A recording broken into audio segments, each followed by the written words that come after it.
She thought she was just saving a dog from the rain. She didn't know she was about to uncover a secret network of cruelty, a man known only in whispers, and a fight for justice that would change everything. One wounded dog, one woman who wouldn't look away, and a truth darker than anyone imagined. Emma Hayes wiped the last few crumbs from the pastry case at Hazelnut Brew, her cozy cafe tucked away on the corner of Maple and Ninth. The rain outside was steady but soft, tapping against the front windows like a lullaby. It was a quiet Thursday night, one of those evenings where time seemed to slow down. Emma was 33, practical but warm-hearted, with a personality that fit the cafe she had built with love.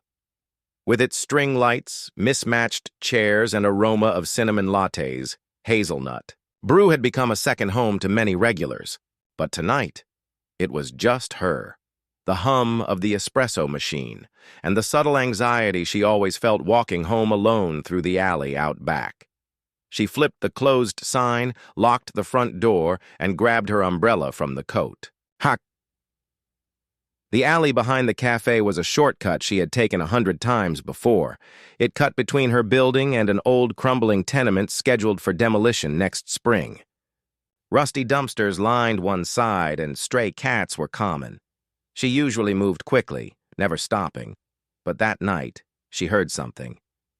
A low, hoarse whimper. Emma froze. She scanned the shadows, her umbrella trembling in her hand. The sound wasn't threatening. It was soft, pained, like something pleading for help. She moved slowly toward the source, heart pounding louder than the rain. And then she saw him, half buried in soaked cardboard and trash bags. A dog, large, shaggy and trembling, lay motionless except for his ragged breathing. He was clearly injured. His fur was matted with mud and something darker. One leg was twisted unnaturally, and there were gashes across his side like he'd been in a brutal fight, or worse. Emma crouched instinctively, umbrella forgotten. "Oh my God. Hey, it's okay," she whispered, inching closer. The dog lifted his head weakly. His eyes met hers. One was a piercing pale blue, the other cloudy and scarred. He didn't growl. He didn't move. He just stared, as if he recognized something in her. Emma's heart broke. She took off her scarf and slowly reached forward. "It's okay, boy. I'm not going to hurt you." Getting the dog to her car was no small task. He weighed at least 80 pounds, and despite his injuries, his body tensed each time she touched him. Still, he didn't bite or bark, just watched her with quiet agony. With a combination of coaxing, makeshift leverage using a milk crate, and sheer adrenaline, she managed to slide him onto an old fleece blanket from her trunk and lift him into the back seat of her SUV. She didn't care about the mess. Blood, mud, and all. The vet was closed for the night, and the only 24-hour animal hospital was across town. She grabbed her phone and dialed. 4-hour. "Pet emergency. How can I help you? I found a dog. He's badly injured. Bleeding, can't walk. Please, I'm bringing him in. Drive safe. We'll be ready." The emergency clinic was quiet when she arrived. An older vet tech met her at the door with a gurney. Together, they transferred the dog inside. Emma stayed in the waiting room, soaking wet, her hands trembling as the clock ticked past midnight. 15 minutes later, the vet, Dr. Sanchez, appeared. He's stable for now, but he's in rough shape. Broken leg, multiple lacerations, signs of neglect, and some scars that didn't come from tonight. Emma's brow furrowed. "Scars?" Dr. Sanchez nodded grimly. "Deep ones. Some surgical, some deliberate." "What do you mean?" The vet hesitated. "This dog's been through something. Maybe abuse, maybe worse. But he's lucky you found him." Emma looked toward the operating room doors. "Can I see him?" The dog lay sedated on a metal table, now cleaned and bandaged. His breathing was easier, but his expression was distant. His body was a roadmap of pain. Emma stood beside him, hand hovering over his head, before gently resting on his fur. "What happened to you?" she whispered. His one good eye opened. Their gazes locked again. It was more than gratitude in that look. It was recognition. But how could that be? "You plan on keeping him?" Dr. Sanchez asked as he handed her some papers. Emma hesitated. She'd fostered dogs before, volunteered at shelters during college. But this was different. This wasn't just rescue. Something about this dog pulled at her, like he had chosen her. "If I don't, where does he go?" The vet looked uncomfortable. "He'll go to the shelter. He's not chipped, no collar. And with these kinds of injuries, his chances aren't great." Emma looked back through the glass. "I'll take him," she said, "at least until we figure out what happened." The vet smiled softly. "He'll need a name." Emma thought for a long moment. "Ghost," she finally said. Ghost lay on the thick comforter Emma had placed in the living room. He hadn't moved much, just watched her silently as she bustled around, filling a water bowl, setting down some rice and shredded chicken. He refused to eat. She sat on the floor a few feet away, talking to him softly, telling him about the cafe, the customers, the sassy cat she used to have, and then, hours later, as she dozed off on the couch, a low whine. She opened her eyes to find Ghost dragging himself slowly across the room toward her. Emma slid to the floor, wrapping the blanket around them both. "I've got you," she whispered. "You're safe now." The next morning, Ghost was still sleeping when Emma made a call to Animal Services to report the found dog. They promised to send someone over to scan for a chip just in case the vet had missed anything. While waiting, she gathered his bloodied blanket to wash it, and something small fell from the folds. A tag. Not his. This one was old, dented, attached to a loop of red nylon torn in half. It simply read, Bruno. Her eyes narrowed. Could this have been his real name? She typed Bruno dog missing into her browser and was flooded with hundreds of search results. But one caught her attention, a Facebook post from over 2 years ago.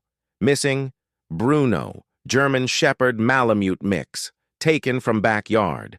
Large, reward offered. The photo was him. Younger, uninjured, eyes bright. A family stood beside him, smiling, unaware they were about to lose him. Emma's breath caught in her throat. Ghost wasn't just a stray. He was stolen. And he had a past. Someone had tried to erase. Hands trembling, Emma found the contact number in the post. She stared at it for a long time. Should she call? Was it even real? What if the family had moved on, or worse? What if they had been the reason he was taken in the first place? She took a deep breath and dialed. A woman answered. "Hello? Hi. I might have found your dog." Silence. Then a voice broke, cracking with emotion. "Bruno?" And just like that, the past began to unravel. The rain had stopped by morning, but the gray clouds still loomed overhead like a blanket stretched too tight. Emma sat at the small table in her kitchen, her hand wrapped around a lukewarm cup of coffee. Across from her, on a folded fleece blanket, Ghost rested. His body was still, but his eyes watched her, calculating, uncertain, and yet oddly calm. The phone call from the night before haunted her more than the thunder that had rattled her windows. The woman on the other end, who identified herself as Rachel, had been quiet for a long stretch after hearing the name Bruno. When Emma had described the dog, down to the cloudy left eye and the jagged scar above his ribcage, Rachel had gasped and said only one word. Where? Now. Emma couldn't shake the feeling that she had stepped into something much deeper than she'd expected. She wasn't just fostering a stray. She was holding a living mystery, one that had been gone for over 2 years. Ghost, Bruno, hadn't eaten again that morning, though he sniffed at the food she placed nearby. His energy was still dangerously low, and the pain medication likely dulled more than just his injuries. Emma moved slowly, talking softly to him, careful not to startle. She knelt beside him and gently ran a damp cloth along his matted fur. "You used to belong to someone," she whispered. "Did they look for you? Did they give up?" The only response was the quiet rhythm of his breath. Later that afternoon, Emma was cleaning up the living room when her phone buzzed. Unknown number. She paused, hesitated, then answered. "Emma?" the voice asked. "Yes. This is her. This is Rachel. We spoke last night. About Bruno." Emma swallowed hard. "Right. Thank you for calling. I need to see him," Rachel said. "I know it's sudden and I don't want to scare you, but if there's even a chance it's him—" Emma interrupted gently. "You're not scaring me. I want answers too, but I need to be sure it's safe. For him." A pause. "I understand," Rachel replied. "Can I come by today? I can bring pictures, vet records, anything. I need to know if he's still mine." There was so much desperation in her voice that Emma didn't hesitate. "Come over. I'll text you the address." 2 hours later, Rachel stood at Emma's door holding a photo album, a collar that had clearly been chewed halfway through, and a hand that wouldn't stop shaking. She was tall, early 40s maybe, with thick brown hair tied back in a hurried ponytail. Her clothes looked slept in, her eyes red-rimmed. Emma opened the door wider. "He's inside," she said simply. Rachel stepped into the small apartment, and the moment her eyes fell on the dog lying curled on the blanket, her knees buckled. "Oh, my God!" She dropped to the floor, album forgotten, the collar clutched tightly in her fist. "Bruno?" Her voice cracked, barely above a whisper. "Baby, is it really you?" Ghost stirred at the voice but didn't rise. He looked up, ears twitching. Rachel reached forward slowly, her hand trembling inches from his muzzle. Emma watched with held breath as Ghost lifted his nose and sniffed. Then, after a long pause, he moved. Not quickly, not with the excitement of recognition, but with the heavy, deliberate motion of a soul that had traveled a long, painful road and had just now glimpsed a place it once called home. He placed his head in Rachel's lap. Rachel burst into tears. Emma turned away, giving them a sliver of privacy. Her chest was tight, but not from sadness. There was something beautiful, almost sacred, about the reunion, even if it wasn't yet complete. When Rachel had gathered herself enough to speak again, she began telling the story. 2 years ago, on a warm August night, Bruno had vanished from their backyard. No broken fence, no sign of struggle. One moment he was playing fetch with Rachel's son, Tyler. The next, he was gone. They searched for weeks. Flyers, posters, shelters, social, media. Nothing. Then, a month later, someone called Rachel's phone. An anonymous voice told her that Bruno had been taken and that if she ever wanted to see him again, she'd need to pay $5,000. Rachel had thought it was a prank. But then, a photo arrived in her inbox. It was Bruno, chained to a wall in a dark basement. His left eye already clouded, a fresh cut bleeding from his side. Rachel had called the police, but without a traceable number, an IP address, or even a location, the case went cold.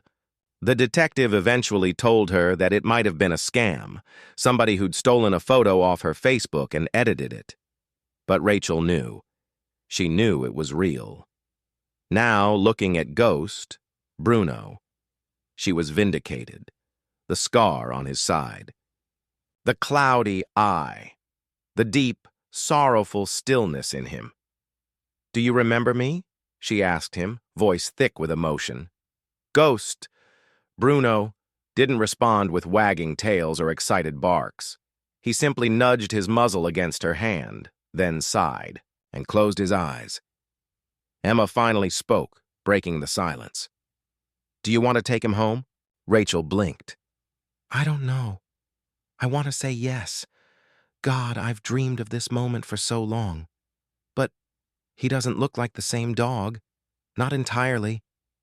He's been through something, Emma said gently. He's got injuries that the vet believes were deliberate. He might need time to heal, not just his body. Rachel nodded, tears welling again. What happened to you, Bruno? She whispered. Who did this to you? The next hour passed slowly. Rachel showed Emma old videos of Bruno as a puppy, bounding through tall grass, chasing Tyler across the beach, barking excitedly at a vacuum cleaner. The contrast was painful. This ghost of a dog was a far cry from the exuberant companion in the videos. Rachel told Emma that Tyler had been devastated by the loss. He was 12 now, quieter, more withdrawn. He still kept a framed photo of Bruno beside his bed. I'll talk to him tonight, Rachel said. But maybe you're right. Maybe he shouldn't come home just yet, Emma nodded. You can visit, anytime. Rachel smiled, but her eyes were still filled with grief and confusion.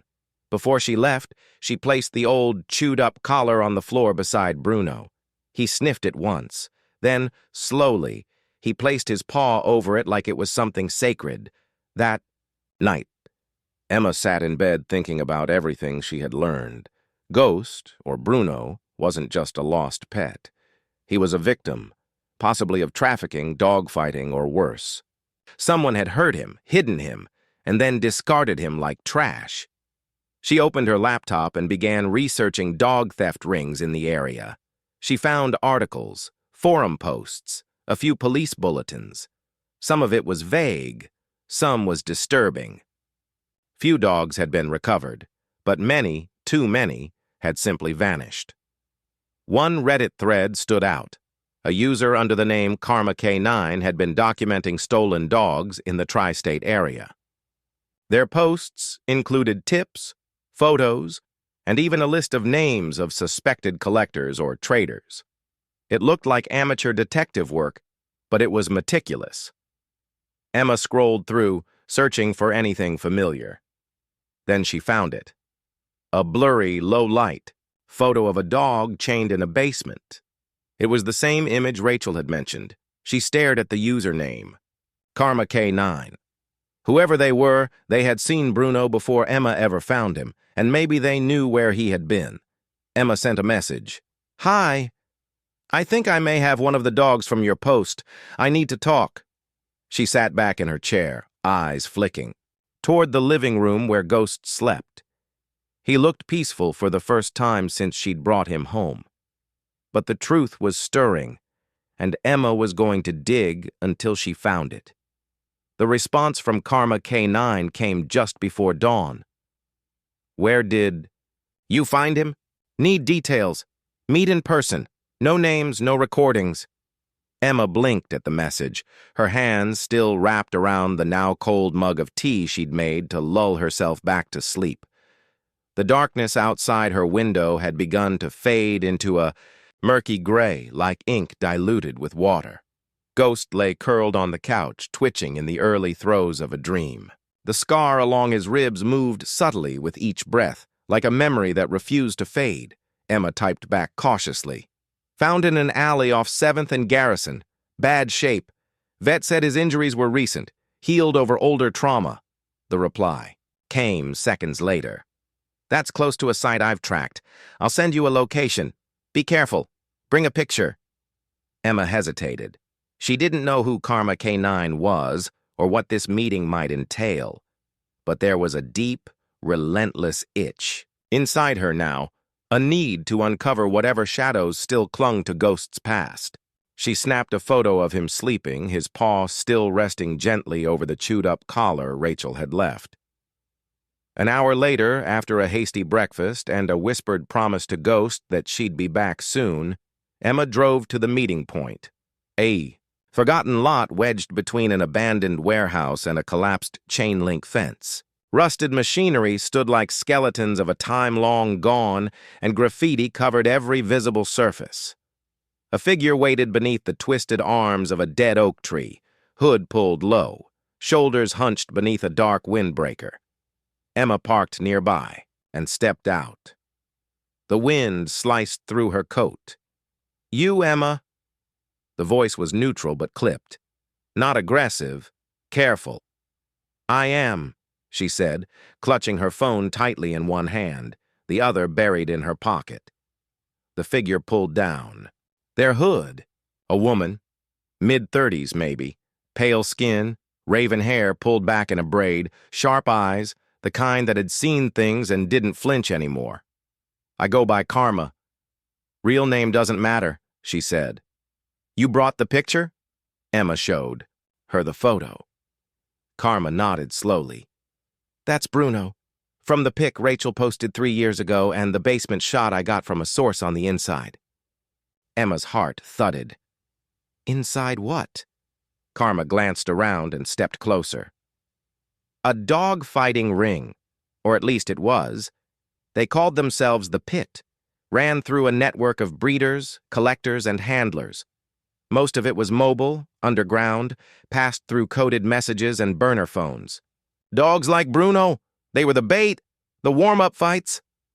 Emma felt bile rise in her throat. "Why haven't the police stopped it?" "They tried, but the ring's fluid, moves from city to city. Dogs are traded, rebranded, dumped. And most. Cops won't waste a task force on something unless there's public outcry. Trust me, I've tried. That photo, it was leaked to warn Rachel.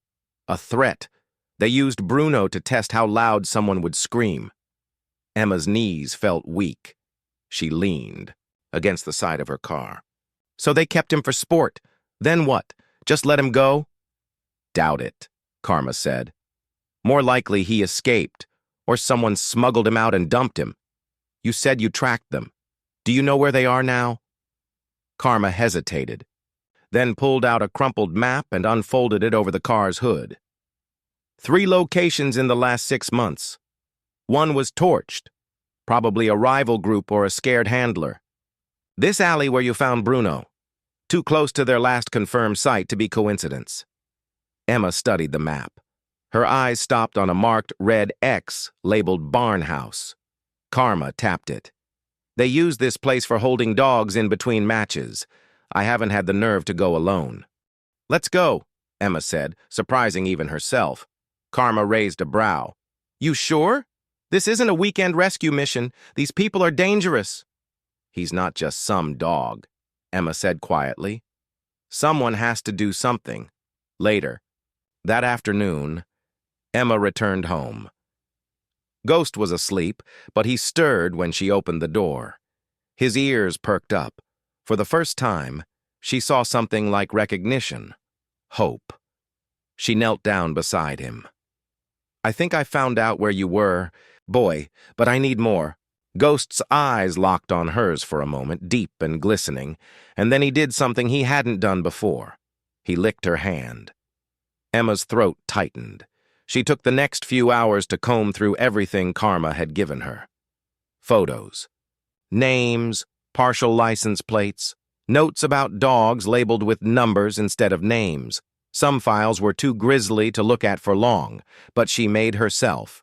Ghost, Bruno, had lived this, seen it, felt it.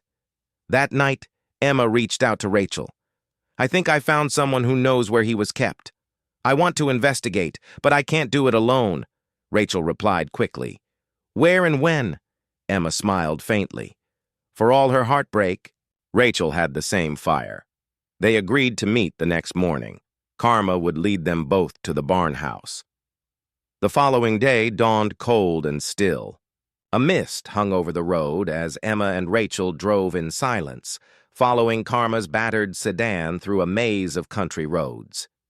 They stopped a mile from the site, just as the tree line grew dense and the road turned to gravel. "We go on foot. From here," Karma said, checking a small backpack for gear. "Don't speak unless you need to. They haven't used this site in a month, but it might still be watched." The woods swallowed them quickly. The scent of damp earth and old pine filled the air. Emma's heart pounded with every step. Finally, through a break in the trees, they saw it.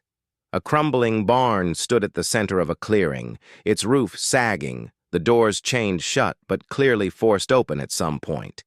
They approached cautiously. Inside, the smell hit first. Feces, urine, blood, mold. Emma gagged. The floor was covered in sawdust and old straw. Wooden cages lined the far wall, some with broken locks, others still stained dark with old blood. A rusted metal pole jutted from the ground at the center, chains dangling from its top. A fight post. Karma moved swiftly, taking photos, checking. Corners. Emma's eyes landed on a cage near the back. Inside, scratched into the wood, were words. B. 11. Left eye. Not a fighter. Her breath caught. B for Bruno, Rachel whispered, her voice shaking. They documented him. Emma took pictures. She reached inside, fingers brushing against the rough, splintered wall. It was real. This was where Ghost had been held, where he'd waited day after day for pain, or worse. A rustle at the door made them all freeze. Footsteps, a shadow. Then a voice, gruff and annoyed. "Thought I told you idiots not to come back here." Karma's hand flew to her side. Not a weapon, but a camera. Flash clicked once. The man flinched, covering his face. He was older, scruffy beard, oil-stained clothes. "You shouldn't be here," he growled, stepping forward. Rachel stepped between him and Emma. "Who are you?" he scoffed. "Groundskeeper. Used to clean this place when they ran dogs through. It. Don't anymore." "Then why are you here?" Karma asked. "Left some tools, that's all." Emma stepped forward, heart racing. "Do you remember a dog with one eye? Scar on his side?" The man hesitated. His eyes narrowed. "Too many dogs to count," he muttered. But he shifted, uncomfortable. Emma took a chance. He had a name. Bruno. He was gentle. Scared. That did it. The man blinked, just once. But it was enough. "I didn't fight him," he said quietly. "I just cleaned up, fed him when no one else would." Emma stepped closer. "He was in that cage, wasn't he?" A long pause. "Yeah," the man whispered. "He was one of the quiet ones. Never barked, never fought. They hated that. Said he was useless." "What happened to him?" The man sighed. "Someone let him out. Night before a big fight. Chain was cut. Thought he'd been taken, but no one ever claimed it. Guess he just ran." Emma's chest ached. Bruno hadn't been discarded. He'd escaped. The man waved them away. "You've got what you came for. Now get out of here." Back at the cars, Rachel clutched the photo of the scratched cage wall. Karma had already started uploading files to her anonymous page. "That post will reach people," she said. "Someone else might recognize a dog." As Emma slid into the driver's seat, she looked at the picture of Ghost on her phone. "You didn't just survive," she whispered. "You escaped. You remembered who you were, and she would help him remember everything else. Ghost had changed." Emma noticed it the moment she stepped back into her apartment. The old fear that once flickered behind his eyes like dying embers had dulled. In its place was a quiet, cautious awareness. He looked up from his bed, not with panic, but recognition. He patted over slowly, tail swaying low, ears perked. Emma knelt, her coat still dusted with dirt from the barn house.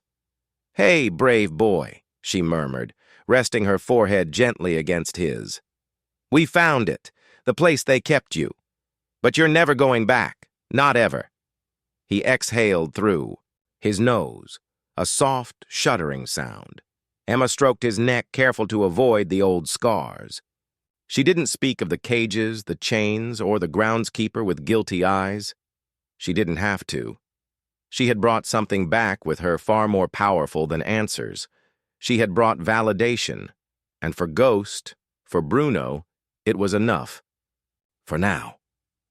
That night, Rachel came over with her laptop, a folder full of photos, and a bag of takeout. Ghost greeted her with a soft wag of his tail.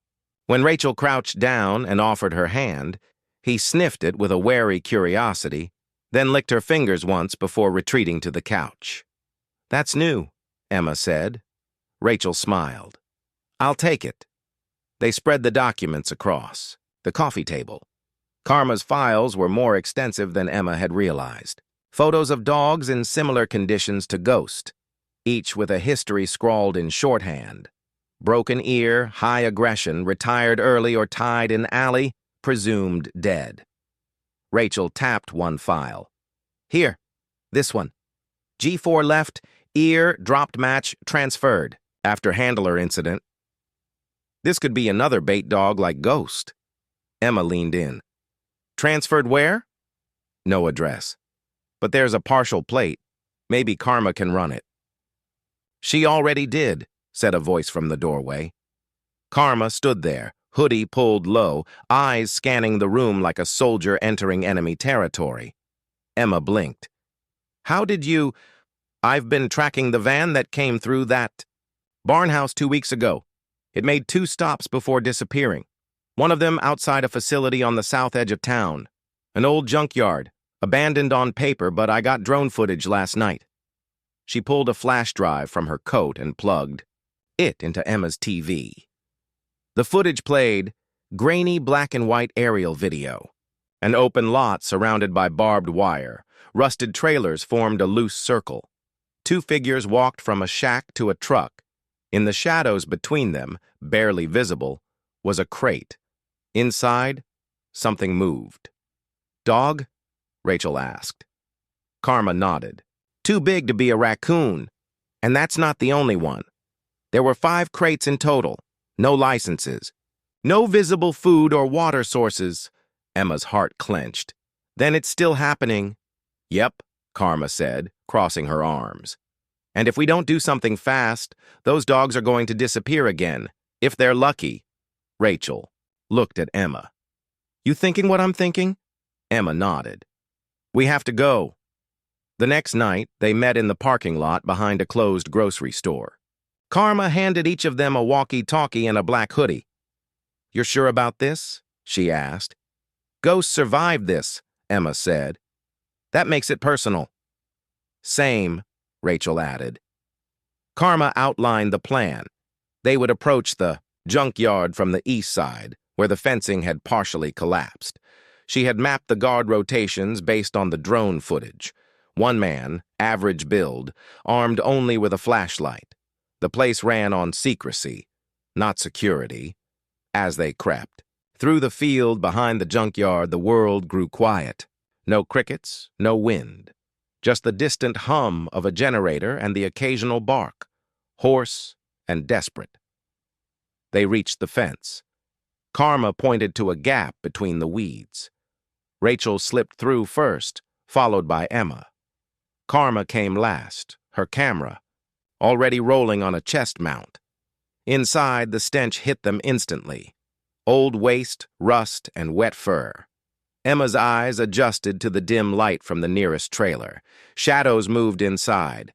1 man, seated at a table, scrolling through his phone. They skirted past and reached the crates. Emma crouched beside one and peered in. A pit bull lay inside, ribs visible through thinning fur, 1 eye swollen shut. But it lifted its head as she approached. No growl, just a sigh. Rachel checked another crate. 2 more. Same condition. Karma recorded everything. "This is enough. Let's get out." "Hey!" The voice came from behind them. They spun around. The man from the trailer stood in the doorway, flashlight aimed square at Emma's face. "What the hell are you doing?" He stepped closer, brandishing a baton. Emma stood, shielding the crate. "These dogs need help." "They ain't yours," he snapped. "You need to leave before you end up inside one of those crates." Rachel moved to stand beside Emma. "You don't scare us." But the man reached for a radio. "Boss said no more freeloaders snooping around. I'm calling him in." Karma stepped forward. "Don't," he laughed. "Or what? You'll film me to death?" She pulled something from her pocket, an old taser. "It sparked. Try me." The man flinched, but before anyone could move, headlights swept into the yard. A car. Karma cursed. "We need to go. Now." They fled through the field, stumbling and breathless, Karma clutching the camera, Emma whispering promises to return to the dogs they had left behind. By the time they reached the parking lot, sirens wailed in the distance. The next morning, the footage was all over the internet. Underground dogfighting ring caught on camera, anonymous activist group exposes shocking abuse. The story went viral. Local news stations picked it up. Police raided the site less than 24 hours later. The man with the baton was arrested. 5 dogs were rescued, including the pit bull Emma had met. She and Rachel visited the shelter 2 days later. The dog wagged her tail slowly, her body still trembling from trauma. "We named her Daisy," the vet tech said. "She'll need time, but she's a survivor." Emma knelt beside the crate. Daisy leaned forward, resting her head against Emma's hand. "She reminds me of Ghost," she whispered. Rachel smiled. "Because they're both fighters." At home, Ghost was waiting at the door. No more hiding. No more flinching. Emma showed him Daisy's photo. She made it out. "Just like you." He stared at the screen, then nosed her hand. That night, as Emma drifted off to sleep, Ghost curled beside her bed. But this time, he didn't dream of chains or cages. He dreamed of sunlight, open fields, and a life reclaimed. And Emma, finally, dreamed of peace. The morning sunlight filtered through the windows of Emma's apartment, casting a warm, golden hue across the floorboards. Ghost lay curled at the foot of the bed, one eye lazily opened, watching Emma as she stirred beneath the covers. For a brief moment, all was calm. But the peace wouldn't last. Emma's phone buzzed on the nightstand. She rolled over, squinting at the screen. A message from Rachel. "Rachel, you need to see this. Meet me at Havenbrook Shelter ASAP. Something's up with one of the new dogs." Emma rubbed the sleep from her eyes, heart thudding. Havenbrook was the facility where the rescued dogs from the junkyard had been taken, including Daisy. She glanced down at Ghost. "Ready for another adventure?" He stretched, tail thumping gently. Emma packed quickly, throwing on jeans, a hoodie, and grabbing her bag. Ghost followed her with a quiet alertness that had become second nature. They stepped out into the brisk morning, the world buzzing with the fallout from the recent raid. When Emma arrived at the shelter, Rachel was already outside, pacing. "You made it," Rachel said, ushering her in. "It's Daisy. Something weird happened last night." Emma's stomach clenched. "Weird how?" She started acting up, crying, pacing, barking at the wall. Then this morning, one of the shelter techs found a tag hidden in her collar lining, like someone tried to remove it but left it halfway in. They reached Daisy's kennel. The pit bull sat quietly now, her eyes trained on the far wall. But as soon as Emma entered, she perked up and padded to the gate. Emma crouched. "Hey, sweet girl." Daisy licked her hand. There was a softness to her now, a deep vulnerability that hadn't been there before. Rachel pulled out a small plastic bag. Inside was a tarnished metal tag, barely legible. Emma took it carefully and turned it over. "What does it say?" Rachel asked. Emma squinted at the engraving. "Property of Sable Pines Training Facility, code 214B. She looked up. "Sable Pines. I've heard that name before."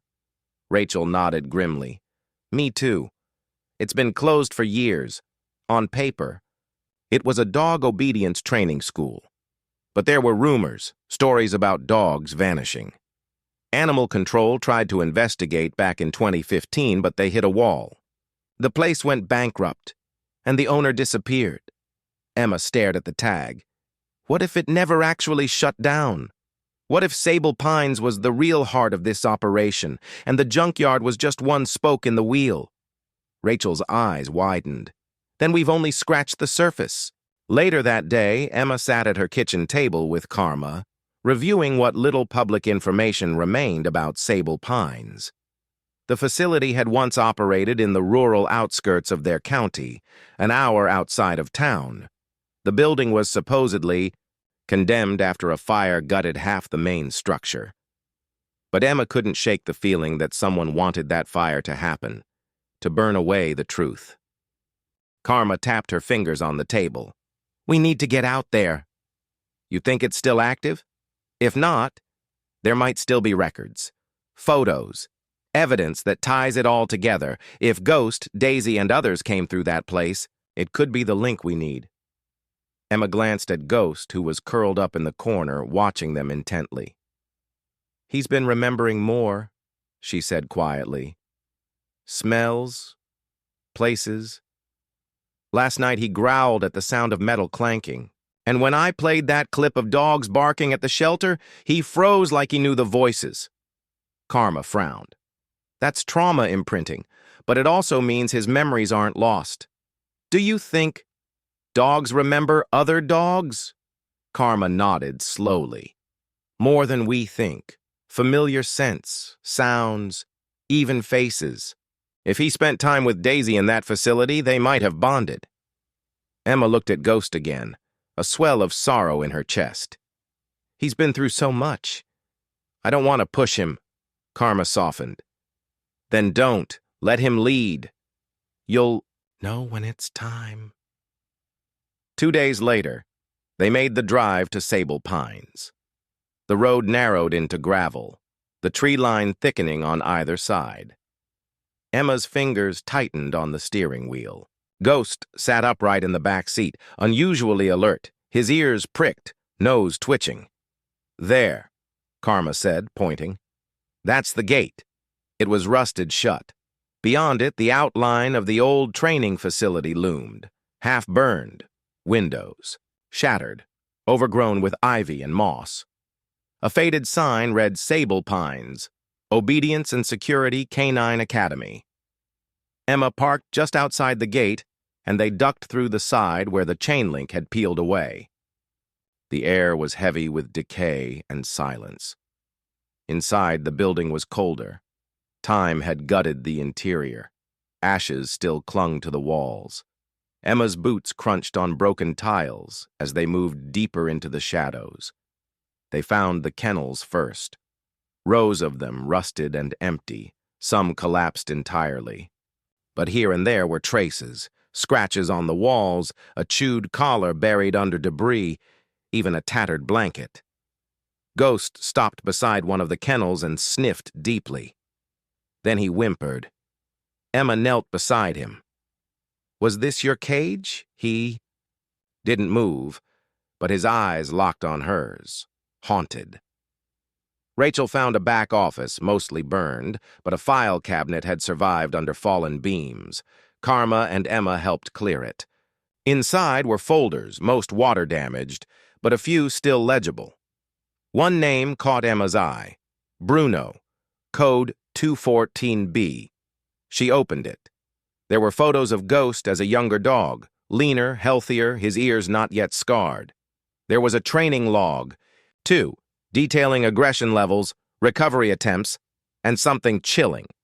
Deemed unfit for obedience training. Transferred to underground evaluation. Recommended use. Bait. Emma's breath caught. Ghost hadn't failed. He had been betrayed. They marked him, she whispered. Not because he was dangerous, but because he was kind. Because he wouldn't fight. Karma's jaw clenched. That's how they operate. The gentle ones are sacrificed to toughen the aggressive ones. They break them. Emma closed the dot, file gently, her hands trembling. Ghost sat quietly beside her, his body tense but unmoving. He remembers, she whispered. He knows. Rachel stood by the doorway. There's more. In the next room, they found a wall covered in Polaroids. Dogs of all breeds, many with red X's drawn over their faces, and among them a photo of Daisy. Underneath it, a note in messy handwriting, transferred, M-block, handler Voss. Karma took a photo. We've got our lead. That night, back at the apartment, Emma laid the folder on the table. Ghost circled the room restlessly, the tension still thick in his body. Emma sat on the floor and opened her arms. Ghost came to her, slowly, carefully, and he laid his head on her lap. "You were never a failure," she said, voice shaking. "They hurt you because they couldn't control you, but you're free now. You're safe. And we're going to make sure they never do this to anyone else again." Ghost closed his eyes, and for the first time in a long time, he slept soundly. The name Voss lingered in Emma's mind like a foul taste that wouldn't go away. After discovering the chilling note beneath Daisy's photo, transferred, M-Block, Handler Voss, Emma, Karma, and Rachel had been digging relentlessly. They now believed Voss was not just another cog in the system, but someone with real power in the underground dogfighting world. His name surfaced in whispers on old forums, half-burned reports, and the margins of confiscated training logs. But what disturbed Emma most was that Voss wasn't officially tied to any facility. He was a shadow, always on the move, always just out of reach. Emma sat at her dining table late into the night, blue light from her laptop screen casting long shadows across the room. Dozens of tabs were open, news archives, animal abuse forums, Facebook posts from old shelter workers. She scrolled through a particularly grim article from 2017 about a dogfighting ring in Nevada that had been mysteriously cleared out 2 days before a federal raid. Several insiders had pointed to a man known only as V. No arrests. No evidence. Just the echo of a warning. If Voss is around, disappear. Emma leaned back, rubbing her temples. Her phone vibrated. Karma, I might have found something. Sending now. Seconds later, an image popped up on Emma's screen, an old black-and-white security camera still of a man in a ball cap loading crates into a truck marked Tanner Freight Co. The image was grainy, but even through the distortion, Emma felt her stomach drop. The timestamp was from 6 years ago, 2019, and scrawled on the crate was a code. MBLK, V214B, the same code as Ghost's file. Emma enlarged the image and noticed something else. In the background, faint and hard to distinguish, was a white dog, lean, alert, ears up. "Ghost," she whispered. He lifted his head from the blanket on the couch, eyes locking with hers. "It's you, isn't it? You saw him. You were there." He patted over and pressed his head into her lap. Emma's breath caught. Suddenly it all clicked. Ghost hadn't just been passed around from place to place. He'd been trafficked in a system designed to erase identity, to break dogs and erase witnesses. And Voss hadn't just trained fighters. He had run them like inventory. The next day, Emma met Karma and Rachel at Havenbrook Shelter. Daisy had improved. The fear in her eyes had dulled. But she still flinched when someone approached. From behind. Trauma ran deep. Emma shared what she'd found, the photo, the crate label, the name of the freight company. Rachel's brows furrowed. Tanner Freight, that company shut down a few years ago. They claimed bankruptcy after a warehouse fire. Karma pulled out her tablet. I looked into it. The fire happened 2 weeks after authorities opened an investigation into missing dogs across 3 states. The fire destroyed everything. Guess who signed the insurance paperwork for the property? Manager? Emma didn't need to ask. Karma turned the screen around. A digital signature. G. Voss. Still no full name, she said. But we've got a new lead. Someone filed a complaint against Tanner Freight a few months before the fire. A driver said they were forced to haul sensitive cargo at night. No manifests, no inspections. He dropped off boxes at rural properties and was told not to ask questions. Where's the driver now? Rachel asked. Karma hesitated. Off the grid. But his brother lives in town, owns a hardware store. Emma was already grabbing her bag. Let's go. The hardware store was nestled in a quiet corner of town. Brockton's hardware. Inside, it smelled like cedar and motor oil. An older man stood behind the counter, wiping grease from his hands. "You looking for something?" he asked. Emma stepped forward. "Actually, I'm hoping to ask about your brother." "Cal Brockton?" The man's eyes narrowed. "Cal doesn't talk to people anymore."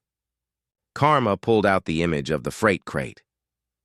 "We think your brother might have seen something. Something involving dog trafficking. Dogs that were being abused, killed." The man stared at the photo a long moment. His jaw tightened. Then, he looked over his shoulder, made sure no customers were near, and nodded toward the back. "Come with me." They followed him through a side door into a dusty office. A cork board filled with receipts and family photos hung above a rusted filing cabinet. The man closed the door and leaned against it. "My brother, he used to drive nights for Tanner, kept to himself, until one day he showed up here shaking, said he saw something alive in one of the crates, heard it whining. They told him to shut up. Said it was medical supplies. But he knew. The smell, the sounds. It was dogs. And not just a few. Dozens." Emma felt her hands clench into fists. "What about Voss?" she asked. "Did he ever meet him?" The man nodded. "Once. Said the guy gave off a feeling like cold metal. Didn't yell, didn't get mad. Just looked at you like you were furniture. Had a scar down his cheek and a cane he didn't need to walk with. More like a symbol, a way to say, 'I'm in control.'" Rachel took notes. "Any idea where they took the crates?" The man exhaled slowly. "My brother said there was one spot they went to more than once. Old lumber yard, out past Maple Ridge. Abandoned since 2010. Remote enough that no one would hear if something went wrong." Emma stood. That's where we go next. Later that night, as Emma reviewed their findings, Ghost grew restless. He paced the apartment, occasionally growling low at the windows. Emma sat beside him, hand resting on his shoulder. "I think you remember him," she whispered. "Voss." Ghost let out a breathy whine, his eyes distant. Emma closed her laptop and grabbed a flashlight. "Come on, let's go for a walk." The night air was cool. They walked along the river path behind Emma's building, Ghost sticking close to her side. The world was quiet except for the gentle lapping of water. Suddenly, Ghost stopped. Emma followed his gaze. Across the street, parked beneath a flickering lamp, was a black SUV. Tinted windows, engine still warm. She stepped slowly toward it, heart thudding. The SUV pulled away before she could get close. But not before she noticed the rear bumper, a faded sticker. "Property, SPTF. Sable Pines Training Facility," Emma whispered. Her pulse quickened. Someone had been watching her. Back at the apartment, Emma locked every door, every window. She pulled the curtains tight and sat on the couch, her hand on Ghost's back. "He knows we're looking for him," she said. "And now he's looking back." The next morning dawned heavy and silent, as if the world was holding its breath. Clouds churned above the horizon like bruises against the pale sky.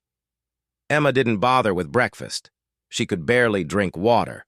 Her nerves were taut, her mind looping over one chilling fact. Someone from the past, someone from his past, was watching Voss. The name felt like a cold brand now, burned into every corner of her thoughts. She couldn't stop picturing that SUV under the flickering lamplight, the faded sticker from Sable Pines. It wasn't a coincidence. Someone had been there. Someone wanted her to stop. But she wouldn't. Not now. Karma arrived at the apartment. First, looking more serious than Emma had ever seen her. "I told Rachel to bring protection," she said, dropping her bag on the table. "That lumberyard gives me a bad feeling. We don't know what we'll find." Voss might have been. "Using it as a drop site," Emma replied.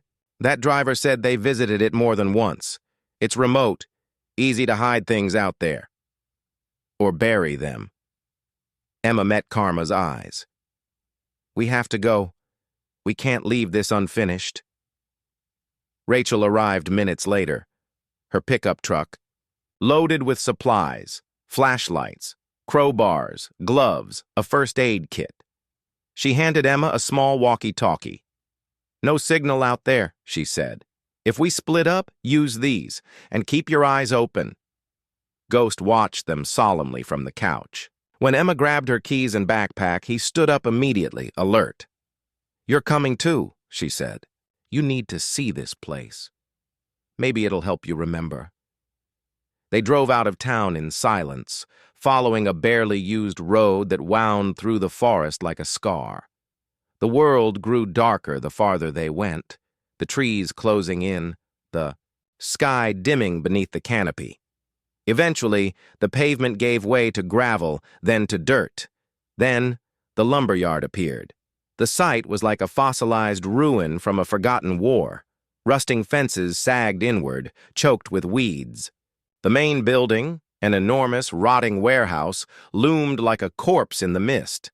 Tall stacks of lumber lay in disorganized piles, warped from time and rain. Nails stuck out like teeth. A moldy sign flapped against the front wall. It's faded. Letters barely readable. Maple Ridge Timber, Eastern 1984. Closed. Rachel parked the truck just inside the fence line. Everyone stay close, she warned. We don't know who or what's still out here. They stepped into the yard, boots crunching on gravel and broken glass. Ghost walked beside Emma, head low, ears up.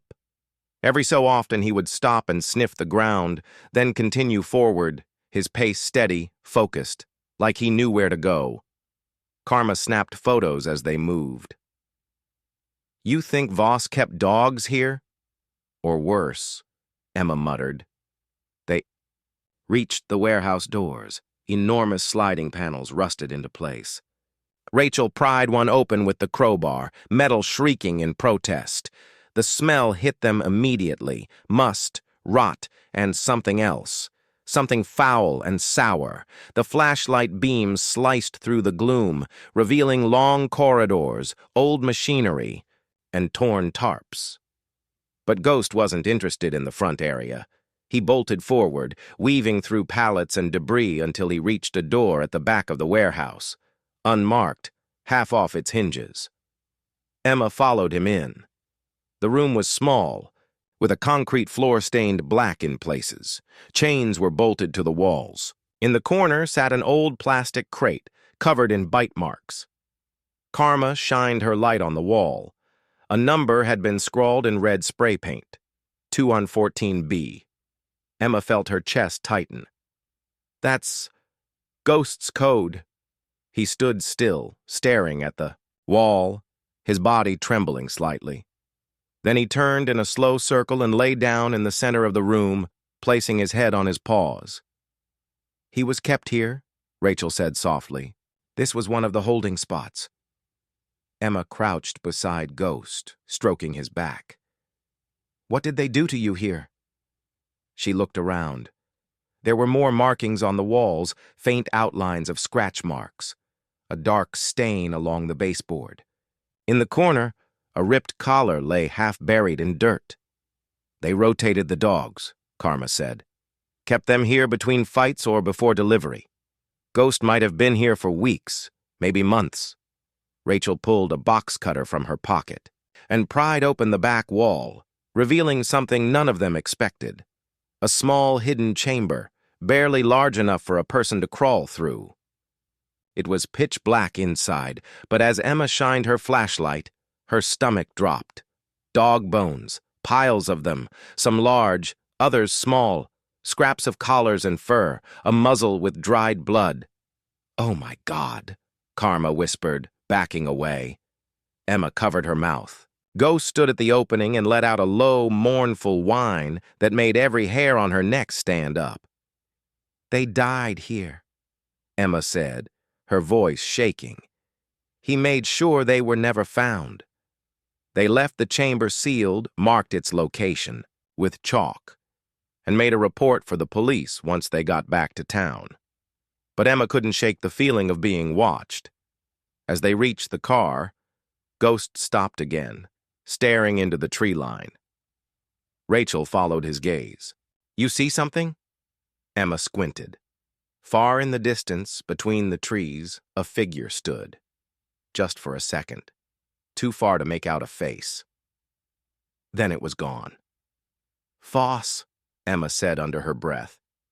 "He knows we were here," Karma whispered. Rachel turned the engine and they peeled away, leaving the haunted place behind. Back in her apartment that night, Emma didn't sleep. She sat with Ghost beside her, the files spread out in front of her. The dog curled close, as if guarding her from something unseen. Every time she closed her eyes, she saw that room, the bones, the chains, the red scrawl. Ghost had survived it. But so many others hadn't. She knew now. This wasn't just about uncovering his past. It was about stopping the man who had built an empire of pain. Voss wasn't done, and if he was watching, then he might be planning something worse. Emma whispered into the quiet, her voice trembling. "We're coming for you, Voss." The morning after their harrowing visit to the lumber yard, Emma sat at the kitchen table nursing a mug of black coffee, hands trembling slightly from lack of sleep. Ghost lay nearby, watchful but calm, sensing the atmosphere in the room had changed. The discovery of the hidden chamber full of dog remains had shaken Emma to her core. But more than that, it had ignited something deep within her. A need to finish what they had started. A duty to every lost dog whose bones had been buried in silence. The name Voss wasn't just a thread anymore. It was a noose tightening around something rotten and hidden, something global. Emma opened her laptop and took a breath. She typed in a phrase she hadn't dared before. Whisper Network. Dogfighting whistleblowers. The results were sparse. The term itself had no official presence, but tucked in old Reddit posts, archived forums, and buried blog entries from anonymous shelter volunteers were hints.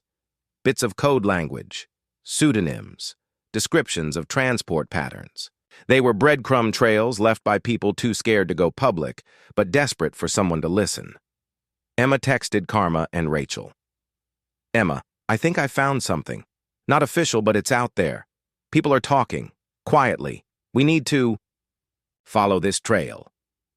By noon, the trio had gathered at Karma's place. Her apartment was a jungle of tech, monitors, old hard drives, antennae, scanners. A window AC unit hummed softly while Ghost curled beneath the desk. "I found references to the Whisper Network a couple years back," Karma said. "Mostly on the dark web. Chat rooms for anonymous rescue workers, transport drivers, even ex-fighters. But they don't respond to outsiders, not unless you give them a key phrase." "Which is?" Rachel asked. Karma pulled up a site that looked like an old message board. Just white text on a black background, barely formatted. "Someone posted this after a rescue in Baltimore," she said. "Those who run in silence howl loudest in freedom." That line's been repeated a few times. It's like a signal, like saying, "I'm one of you." Emma stared at the screen. "Let's send the message." Karma typed it into a private thread marked "Do not enter without authorization" and added a note. "Looking for information on G. Voss. Evidence of trafficking via Tanner Freight, M-block transfers, and lumber yard sites. We have survivor testimony. Please respond." They sent it. Then they waited. Hours passed. Rachel dozed on the couch. Emma fed Ghost and sat with him on the floor, brushing his fur to calm them both. The clock ticked like a heartbeat in the background. Karma refreshed the thread every few minutes. Then, at 3:04 a.m., the screen flickered. A reply appeared. "If you're real, meet me. Noon. Gas station on Route 18. Come alone." Rachel and Karma protested immediately. "No way we let you go alone," Rachel said. "This could be a trap." Emma looked at Ghost, then back at them. "It could be." But it could also be someone who knows what Voss is planning next. We've come too far. If he's regrouping, building something new, we can't wait. I'll stay in the area, Rachel said. We'll be parked across the street. If anything looks off, we move in. The gas station on Route 18 was a lonely outpost between two hills, just off a pine-covered stretch of road that seemed forgotten by civilization. One dusty pump still worked. The others were rusted over. A faded vending machine buzzed quietly. Near the entrance, no camera, no register. Emma pulled in just before noon, alone. Ghost sat in the passenger seat, ears alert. A blue sedan pulled in moments later. A tall woman in a tan ball cap stepped out, her eyes hidden by sunglasses. She carried a worn backpack and walked with a slight limp. She looked at Ghost first, then at Emma. You, Emma? Yes. The woman nodded once. Name's Tasha. Used to run transports between Nevada and Missouri. Got out 4 years ago when one of the dogs bit a handler and Voss made him fight twice in one day as punishment. Dog died. I left. Emma swallowed hard. You knew him? Voss? Tasha's jaw tightened. Not personally, but I saw him once. Tall. Quiet. Spoke like a teacher, not a monster. That's what made him worse. He believed what he was doing had purpose. Thought he was building warriors. He saw the dogs as broken tools needing reshaping. Emma felt her blood run cold. Why meet now? She asked. Because you're making noise. Big noise. And some people in the network think it's time to stop hiding. Voss didn't go underground just to vanish. He's been rebuilding. Got word 2 weeks ago that he started something new. Calls it Project Echo. Emma tensed. What? Is it? No one knows yet. But dogs are moving again. Unregistered shipments, some going out of state, others being donated to fake training academies. It's just like before, but bigger. Where? Emma asked. Where is he doing? This? Tasha glanced around and pulled a small flash drive from her pocket. Locations, names, partial logs from freight trucks. None of it's proof by itself, but together, it's a map. And it all leads to one place. Old private ranch, Nevada border, went off the books after an accidental fire. Let me guess, Emma said grimly. Same insurance agent, G. Voss. Tasha smirked bitterly. You're catching on fast. That night, back at Karma's apartment, they pored over the files from the flash drive. It was a gold mine, partial manifests from 2018 to 2025. Truck routes that detoured into empty farmland, with invoices listing agricultural livestock that never matched the weight. Handlers paid under cash aliases, vet documents with falsified notes from non-existent clinics, and in the margins, multiple references to Echo RZ and Phase 2. What is Echo RZ? Karma asked aloud. Could be a code name, Rachel said. Or a test location. If it's Phase 2, that means he's already tested something before. Ghost stood by the window, tail stiff. He growled softly. A chill passed through Emma's spine. She turned to the others. We need to go there, to that ranch. We have to end this. Rachel looked at her. It could be guarded. Voss doesn't take chances. Emma didn't hesitate. Then we take bigger ones. Later that night, Emma sat with Ghost, her hand buried in his fur. You've already faced him once, she whispered. But this time, you won't be alone. Ghost licked her wrist gently. The light from the laptop cast their shadows long across the floor. On screen, Karma was triangulating truck locations from the flash drive's data. Rachel was building a digital timeline of transfers and matching them to missing dog reports. This wasn't just an investigation anymore. It was a takedown. And somewhere, in a dark room in Nevada, Voss stood over a table full of documents. Crates lined the walls. A map was pinned with red markers. One of them was Brockton. He looked at a surveillance photo, Emma walking her dog. His lips curled into a smile. "She's coming," he murmured. Just as planned. The sky stretched wide and pale as a desert, bone above the Nevada borderlands. Long before dawn, Emma sat behind the wheel of Karma's van, fingers tight on the steering wheel. Her eyes traced the horizon as the sun cracked the edge of the earth. The world felt too quiet. Every mile closer to the ranch pulsed like a countdown. Behind her sat Ghost, gaze steady and unblinking, already alert. Rachel and Karma flanked her in silence, fully geared, backpacks filled with rope, flashlights, body cams, burner phones, maps, and printed copies of Tasha's files. This wasn't an impromptu mission anymore. It was an operation. Voss's ranch lay 30 miles from the nearest town, hidden behind rust-colored hills, surrounded by unpaved roads and crumbling fences. Officially, it didn't exist. The land was registered to a shell company that had been inactive since 2019. But Tasha's flash drive had painted a different picture. Dogs had come and gone from here. Unregistered shipments, ghost shipments, and, worse, new blueprints for a facility built into the canyon itself, a kind of bunker, Project Echo. Phase 2. Emma clenched her teeth. She couldn't let it continue. Not with what she knew now. This time, Voss wasn't just running a dogfighting ring. He was building something bigger.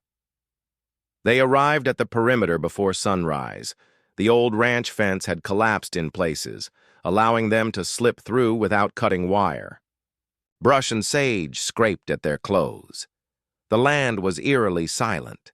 No birds, no wildlife.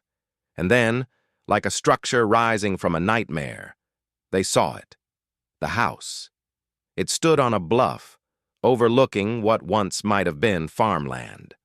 A long, two-story building with pale stucco peeling from the sides and a sun-bleached red roof. The windows were blacked out. There was no chimney smoke, no lights, but it wasn't empty. Emma dropped to one knee and raised her binoculars.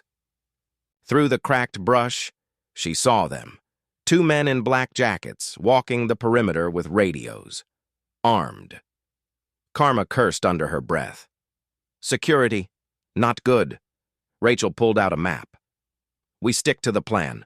Approach from the east. Use the creek bed to get close. Once we're in, we record everything.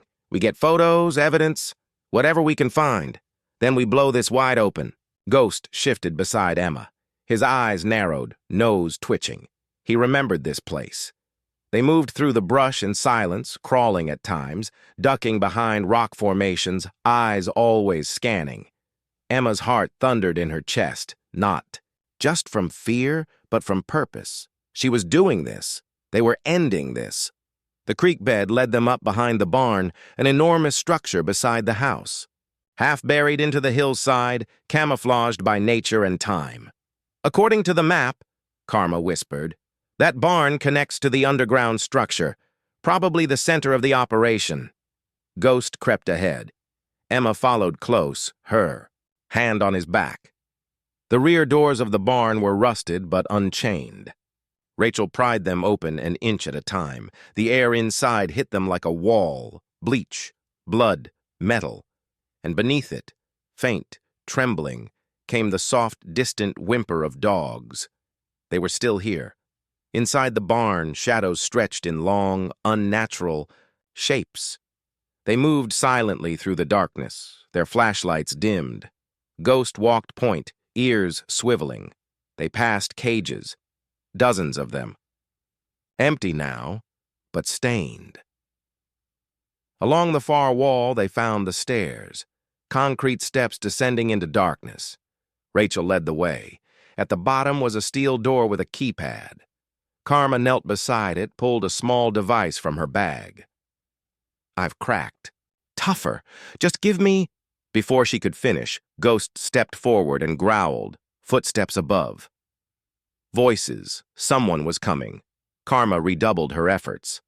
Wires sparked. Then, click. The door opened. They slipped inside just as the lights flickered on above the stairs. The room beyond was colder, metallic and clinical. Rows of kennels lined the walls, each holding a dog. Not all of them were injured, but all were quiet. Too quiet. Their eyes were blank. Their movements lethargic.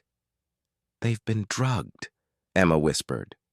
"Or conditioned." Karma pointed to a set of binders on a nearby table. "Echo RZ, here it is." She flipped through them quickly. Her face paled. Phase 2 is psychological. They're testing behavioral control. Shock collars, light deprivation, sound patterning.